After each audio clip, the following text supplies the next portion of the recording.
জান্নাত চারিদিকে তাকাচ্ছে। জান্নাতের নো রিঅ্যাকশন। ঘাটার লেগে অপেক্ষা করছে মনে হয় জান্নাত। জান্নাত এবার প্রতিদিন ওর জন্মদিন হয়, ওই খালি ঘাটবে।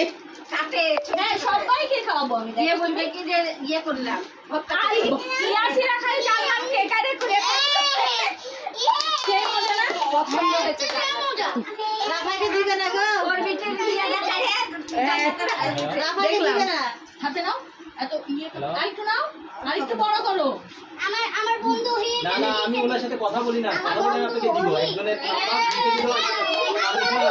আমি খাও তোমাকে দিব খাও হ্যালো সবাইকে একটু করে দিই হ্যালো হ্যাঁ আমি তোমাকে ফুলটা দিব তো বুঝতে পারছি। শুনেন শুনেন দর্শক কথা বুঝেন আমি আপনাদের ওনার নাম্বারে দিব একটা নাম্বার একজন হ্যাঁ যেটা ভদ্রতা এত বেশি খাস না। এটা থেকে ভদ্রতা হয়ে গেছে ভয় দিছি এবার কাটি হবে হ্যাঁ আমার সিঙ্গেল ব্যাপার সাথে আপনার নাম্বারটা